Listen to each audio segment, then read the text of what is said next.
But right now, we're going to go back to the confirmation hearing from Senator Markwayne Mullin of Oklahoma, who has been tapped by the president to replace outgoing DHS Secretary Kristi Noem. She is moving on from her post after a very controversial last several months. Particularly what we saw happen in Minneapolis, Minnesota, with 2 people shot and killed there by ICE agents, one of those being Renee Good, who has ties right here to Hampton Roads, being a graduate of Old Dominion University, and then the other being Alex Preddy. Again, both of their deaths really sparking national criticisms on the department and how they were handling that very large immigration enforcement crackdown. The latter of the 2 deaths ultimately leading for a lot of those agents to come out of the city, though there are still several hundred at last check that are still in the Twin Cities area there in Minnesota. But the other thing that came out in her last hearing with lawmakers on a back-to-back with the House and Senate is her spending that was criticized, particularly one in which for a particular advertisement that was going out to, across the country, millions of dollars that ultimately were used and paid to what was reported to a company with ties to people directly associated with Kristi Noem. So there were some things on the back end there that definitely were critical. And now we know that there's going to be a new leader in that role. The president wants it to be Markwayne Mullin. Again, his confirmation hearing is happening right now, and we're going to listen to that live. Every single county sign up to work with the federal government, because we were dealing with an unprecedented situation following the last administration where you had people working with radicals in that administration to destroy the border, roll out a welcome mat to everyone,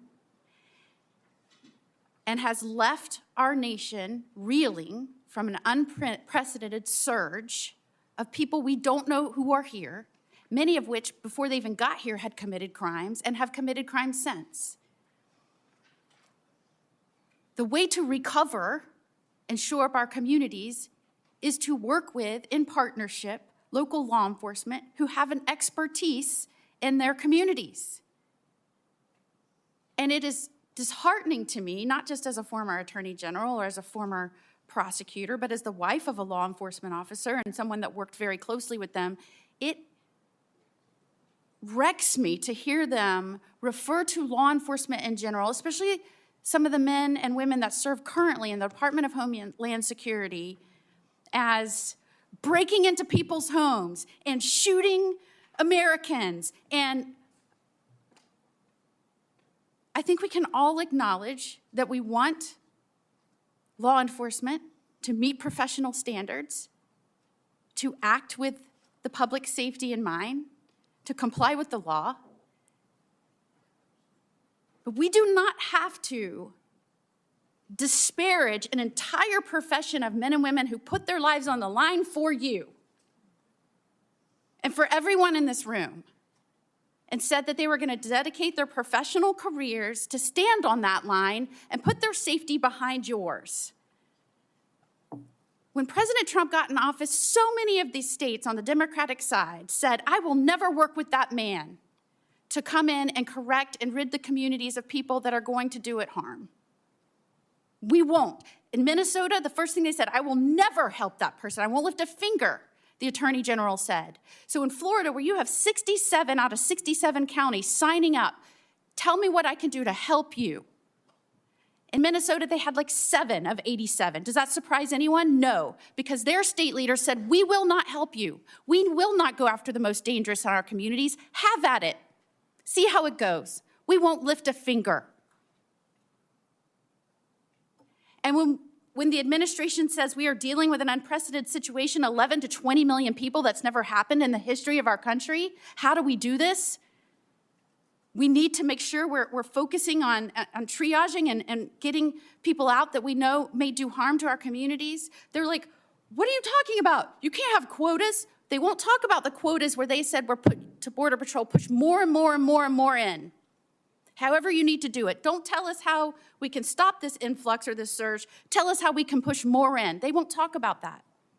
And they want to tell you about focusing on children that are here, that are now here. Yes, you need to do that.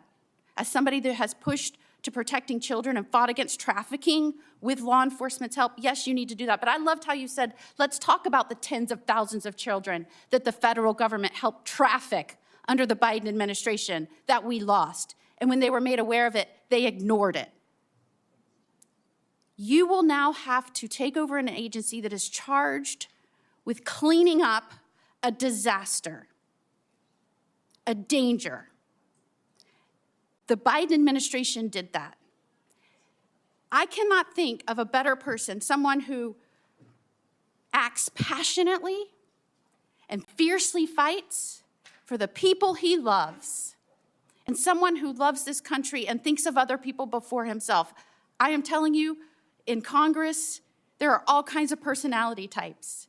But this man came up to me time and time again as the newest United States Senator and said, what can I do to help you? How can we make this place work? How can we get this done? And I look over the course of your life, you left school when your father got sick to go help your family business. That's the kind of person you are. The kind of person that stands up for every person in this office. That's the kind of person, passionate, fierce, a fighter, loyal.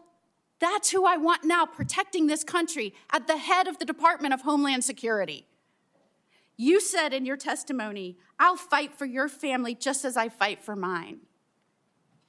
Tell me about that personality trait and how you think that will help the Department of Homeland Security in this unprecedented time where the last administration, the last president of the United States, abandoned his role to secure this country. Tell me how you bring the personality and your character traits to this role. It's the way I was raised. It's the way my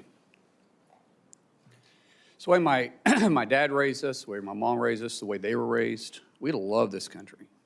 I mean, think about it. I'm getting to live the American dream. You're telling me a kid from Westville, Oklahoma with a speech impediment would ever be able to be here? That only happens in America. Only in America. And we all probably have the same type of dreams because none of us have royal blood. Maybe some of your parents might have served in public office or not. Mine most certainly did not. And the fact that I'm here, my goodness, that's why people want to come to our country, because they want the American dream. And I want everybody to have the same opportunity that I have, but we have to secure the homeland.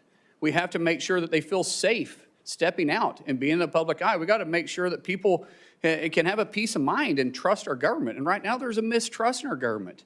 I think we have an opportunity to maybe work on that. I meant it when I say that I hope in 6 months we're not. I can't guarantee it because the news choose what they're going to run, but I hope that I'm not on the news every 6 months or 6 months from now every day. I hope DHS is just able to be laser focused on doing their job and isn't controversial about taking care of the homeland. I hope people have confidence in our agency again, and I'm going to work every day to restore that.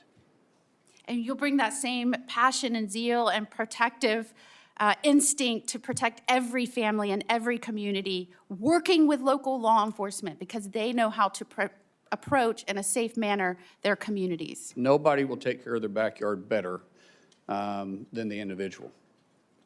Senator Gallego. Thank you, Chairman.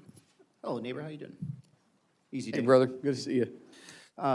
So, some very specific questions. What is the primary mission of Homeland Security investigations?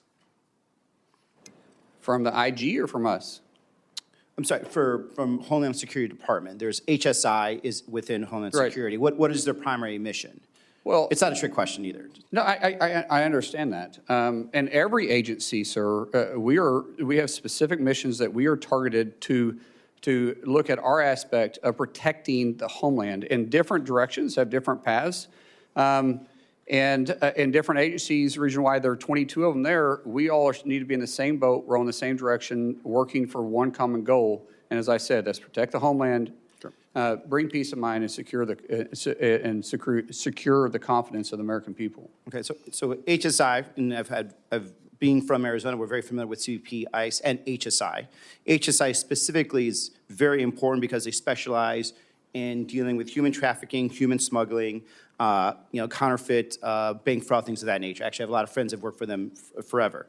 The reason I bring this up is because there is confirmed reports that the Secretary of Homeland Security has ordered HSI agents, pull them off what I just told you were very important missions, to go to Arizona and investigate the 2020 election results, right? That's a very big concern of mine because these agents should be doing the work they're doing. A lot of them already are, field ICE agents instead of actually doing these long-term investigations. But now they're not even doing the ICE enforcement. They're literally going back and looking into conspiracy theories. So, from my experience and seeing you both on the House and the Senate, do you believe that Joe Biden won Arizona in the 2020 presidential election? The reason I ask is because, again, you're potentially deploying HSI agents to Arizona to check a result using our taxpayer dollars to follow up on a conspiracy theory. Sir, I'm not familiar with what the former secretary did here, and nor I'm here to debate what happened in 2020. I do know that there's an opportunity to look at 2020 and make sure that anything that went wrong we can fix moving forward, because what we wanted to make sure is that in the next election, be it the midterms or in 2028, the American people trust our election system. Trust is vitally important. I want to always look at past mistakes and past successes, because I've addressed this multiple times, and I know everybody's busy here, and I know you didn't get to hear me earlier.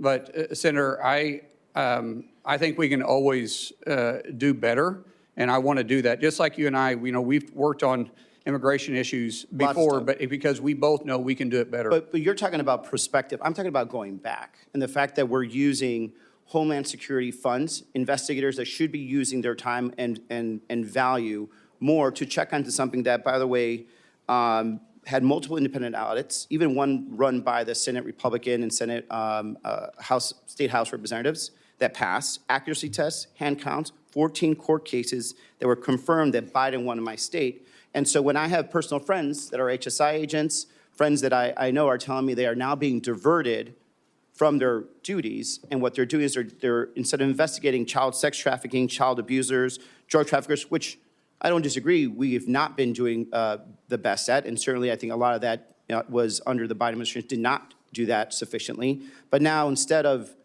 it not being done, now we have the opposite, where some of these best trained people are being ordered by somebody within the chain of command of the White House, which I get to quest later, to go investigate this false this false conspiracy theory, right? And as much as, for me, a concern of mine, because, I do know you very personally, and we got into work together. I think you're an upstanding guy, and I reject this idea that you're not qualified for this job 100%. But when it comes to something as existential as this, that's when I have to start questioning, are you going to be in charge of a department that's going to say, you know what, HSI should not be used for this. As a matter of fact, no one in the Department of Homeland Security should be used to do and investigate an election conspiracy. So that's, what I want to communicate on this is I really urge you just to end the investigation. There's no reason why we need to go really getting back to 2020. There certainly isn't any reason why we should be using these highly trained professionals that should be going after some horrible people to be investigating conspiracy theories that have been litigated multiple times and put them back where they were. Moving on from there, my other concern is something that I saw, with the previous secretary, and something that I've seen in myself in my time in the Marines, is that a chain of command is very important. I don't believe there was a real chain of command that was in the Secretary of Homeland Security. And when I say that, it's because I think Stephen Miller was the person that was actually calling the shots there, and you could see the results of what occurred. You had men and women in ICE and CBP that felt that they were unaccountable, talking to actual ICE and CBP agents from Arizona that got deployed to